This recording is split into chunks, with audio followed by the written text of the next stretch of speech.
Saudara-saudari, Bapak dan Ibu, rekan-rekan muda, anak-anak semuanya, Shalom Alaikum. Hari ini merupakan hari raya yang dirayakan secara universal, yaitu oleh seluruh gereja, seluruh dunia, karena merupakan hari raya yang penting. Meskipun bukan hari raya wajib, tidak seperti 19 Maret, tapi ini juga merupakan hari raya penting, hari raya Annunciatio atau dalam bahasa Indonesia, kabar sukacita. Sesungguhnya ini merupakan persiapan Natal bagi kita. Sekurang-kurangnya ada 3 hal yang menghubungkan hari ini dengan Natal. Yang pertama soal tanggalnya. Natal tanggalnya berapa? 25, betul, berarti Katolik semua ini ya tahu tanggal Natal. Hari ini tanggalnya berapa? 25, ini hubungan yang pertama. 25 dan jaraknya kalau dihitung 9 bulan. Memang tidak ada 10 hari, tapi hanya 9 bulan. Kalau di dalam pandangan umum manusia, perkandungan umurnya kurang lebih 9 bulan. Ya ada yang 19 10 hari, ada yang 9 bulan kurang sedikit, bahkan kadang-kadang ada hampir 10 bulan, tapi kira-kira umumnya 9 bulan. Hubungan pertama. Nanti dihitung ya, 25 Maret dihitung 9 bulan, itu kemudian Natal. Hubungan yang kedua adalah nanti pada saat kita mengucapkan kredo atau syahadat, nanti akan ada gerak atau gestur yang sama dengan gestur atau tata gerak pada saat Natal. Yaitu pada saat kita mengucapkan ia dikandung dari Roh Kudus, itu kita berlutut. Kalau biasanya tidak. Hari-hari Minggu kita hanya membungkukkan badan, membungkuk pun tidak semua umat membungkuk, ada yang enggak membungkuk, ada yang malah begini ya. Padahal itu membungkukkan badan. Tapi hari ini itu seperti Natal, itu hubungan yang kedua. Saya bacakan keterangan dari tata perayaan atau ordo missae atau aturan misa. Pada kata-kata berikut, semua membungkuk pada hari raya kabar sukacita hari ini dan hari raya Natal. Nah, sebenarnya itu kemudian kita membungkuk, tetapi pada hari kabar sukacita dan hari raya Natal semua berlutut. Ada keterangan di sini.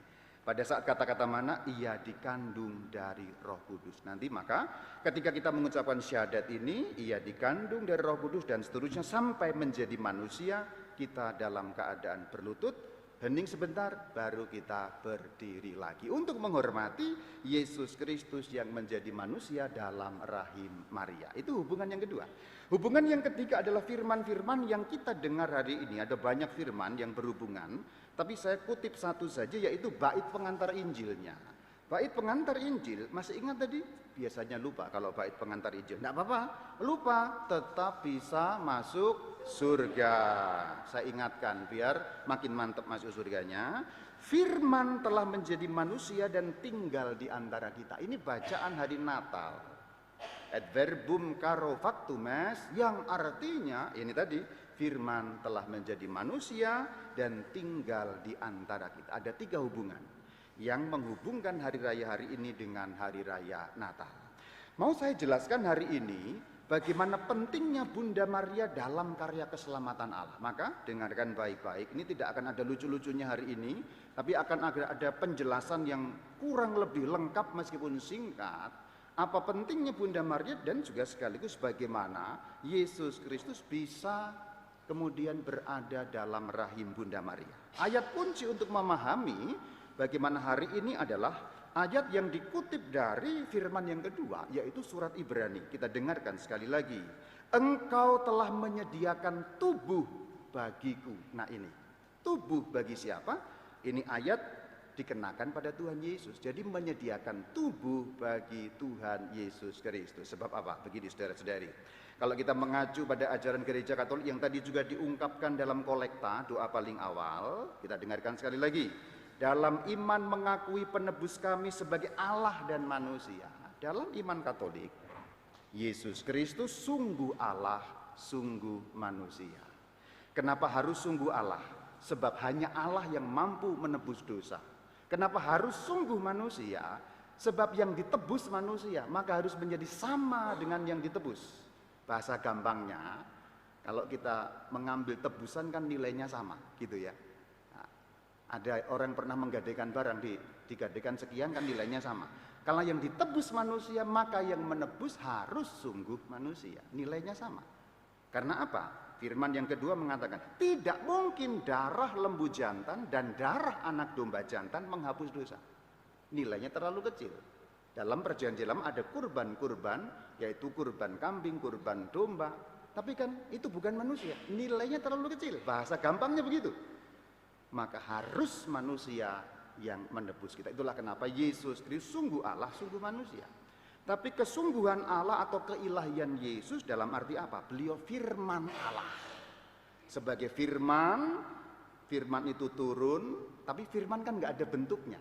Firman itu kata-kata, firman itu sabda, nggak ada bentuknya. Ketika turun ke bumi, firman itu mengambil wujud, diberi tubuh, dan diberi tubuhnya itu oleh tubuh Bunda Maria. Jadi Tuhan Yesus Kristus mengalami persis sama seperti semua orang yang berada dalam rahim dan menjadi janin, hanya perbedaannya dalam proses konsepsio, itu yang berbeda, pembuahan. Setiap manusia pembuahan itu memerlukan namanya sel telur dari wanita, ovum, dan sel laki-laki, sperma, bertemu menjadi manusia. Sel perempuan, sel laki-laki bertemu menjadi manusia. Itu kita, semua dari kita seperti itu terjadinya. Tetapi khusus untuk baginda Tuhan kita Yesus Kristus tidak ada sel laki-laki yang diperlukan. Sebab pembuahan terjadi secara ajaib, pembuahan terjadi secara mujizat yang disebut pembuahan oleh daya kuasa Roh Kudus. Tetapi butuh sel telur. Bahasa simpelnya, sel perempuannya dari siapa? Dari rahim Bunda Maria. Jadi tubuhnya Tuhan Yesus berasal dari tubuhnya Bunda Maria. Bahasa gampangnya, sel-sel yang ditenun, saya pakai bahasa gambaran, tentu nggak ada orang tukang tenun di dalam sana, ini bahasa gambaran, bahasa puitik. Sel-sel yang ditenun dalam diri Yesus Kristus berasal dari sel-sel tubuh Maria. Darah yang mengalir dalam darahnya Tuhan Yesus berasal dari darahnya Bunda Maria. Detak jantungnya Tuhan Yesus berasal dari saluran dari Bunda Maria. Nafasnya Tuhan Yesus berasal dari nafasnya Bunda Maria. 100% apa yang ada dalam tubuhnya Tuhan Yesus berawal 100% dari tubuhnya Maria Sang Bunda. Sebab tadi kalimatnya dalam surat kepada orang Ibrani, engkau telah menyediakan tubuh bagiku. Engkaunya di sini Allah tetapi melalui Bunda Maria. Sebab apa? Allah tidak mengerjakan sulapan tiba-tiba misalnya Yesus berupa bayi diturunkan dari langit dikirim dengan JNE. Enggak begitu. Tapi dari rahim Bunda Maria supaya apa? Sungguh benar-benar manusia. Yang berbeda hanya satu saat pembuahan. Tapi ketika terjadi pembelahan sel dari 1 menjadi 2, 2 menjadi 4, 4 menjadi 8, 8 menjadi 16, 16 menjadi 32, 32 menjadi 64, 60 dan seterusnya saya nggak hafal, pokoknya begitu kira-kira. Saya bukan ahli matematika, tapi itu eksponensial pertumbuhan sel begitu adalah sel yang berasal dari Bunda Maria. Dan sekarang Tuhan Yesus di surga menggunakan tubuhnya. Tubuh yang berasal dari Bunda Maria. Tubuh yang bangkit itu juga tubuh yang berasal dari Bunda Maria. Tubuh yang nanti datang pada akhir zaman. Nanti akhir zaman kita akan ketemu dengan Tuhan Yesus sebagai hakim yang adil, sebagai Raja dan Tuhan seluruh semesta. Tubuh yang nanti akan menjumpai kita pada akhir zaman, pada hari kiamat, itu juga tubuh yang berasal dari Bunda Maria. Beliau sekarang bertahta di surga, duduk di sebelah kanan Allah Bapa, juga menggunakan tubuh yang berasal dari Bunda Maria. Jadi saudara-saudari, bahasa gampangnya, Yesus Kristus di surga bersama dengan Bapa kekal sebagai firman. Belum ada tubuhnya, belum ada wujudnya. Karena firman tidak berwujud, firman kata-kata tidak berwujud. Tetapi 2000 tahun lalu turun ke bumi firman itu, firman telah menjadi manusia, ditenun kemanusiaannya dari rahim, dari sel Bunda Maria, dan tubuh yang sama itu naik ke surga. Sekarang tubuh yang sama itu ada di surga, telah menebus kita. Akhir zaman nanti akan turun lagi ke bumi menjemput kita, tubuh yang berasal dari tubuhnya Bunda Maria. Jadi begitu pentingnya Bunda Maria dalam proses keselamatan. Bahasa gampangnya, kalau tidak ada Bunda Maria, Yesus Kristus tidak punya tubuh. Kalau tidak punya tubuh, Tuhan Yesus tidak bisa memberikan tubuhnya. Padahal syarat keselamatan adalah Yesus harus memberikan tubuhnya. Maka dalam kurban misa kita rayakan, inilah tubuhku. Kalau tidak ada rahimnya Bunda Maria, Yesus tidak punya tubuh. Kalau Yesus tidak punya tubuh, tidak bisa memberikan tubuhnya. Kalau tidak bisa memberikan tubuhnya, tidak ada manusia selamat. Neraka, neraka, neraka, neraka, neraka, neraka juga. Sana kita. Ini bahasa simpelnya. Tentu ini bahasa teologi yang berat, tapi saya sederhanakan supaya gampang. Kalau dijelaskan menggunakan bahasa teologi, 2 semester dan kebotakan makin banyak seperti yang saya alami. Tetapi bagaimana pentingnya Bunda Maria saya jelaskan dengan bahasa simpel. Kalau Yesus tidak punya tubuh, kita tidak bisa bersatu dengan tubuhnya. Kalau kita tidak bersatu dengan tubuhnya, kita tidak bisa masuk surga. Dan itu terjadi, Yesus punya tubuh karena ada Bunda Maria. Sebegitu penting Bunda Maria. Kok ada orang tidak menghormati sebegitu penting? Dalam bahasa simpel, tidak mungkin manusia selamat kalau tidak ada Bunda Maria yang mengatakan terjadilah padaku menurut perkataan yang kita dengar dalam Injil tadi. Sekarang kita nyambung pada firman Injil. Firman Injil tadi dikatakan, jangan takut hai Maria. Jangan takut, kebalikannya takut itu apa? Berani. Berarti kalau jangan takut hai Maria, bahasa gampangnya beranilah Maria.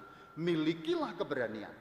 Dan terbukti, tidak pakai hitungan waktu bulan, tidak pakai hitungan waktu minggu ataupun hari, bahkan tidak pakai hitungan waktu jam. Persis setelah dikatakan, Bunda Maria mengatakan, aku ini hamba Tuhan, terjadilah padaku menurut perkataanmu. Ini keberanian tingkat tinggi.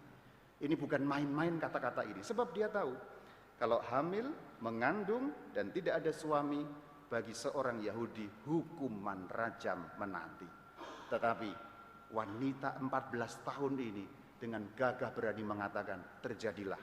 Silahkan pakai tubuh saya ini supaya Sang Mesias bisa menenun tubuhnya dalam rahim saya supaya dunia diselamatkan.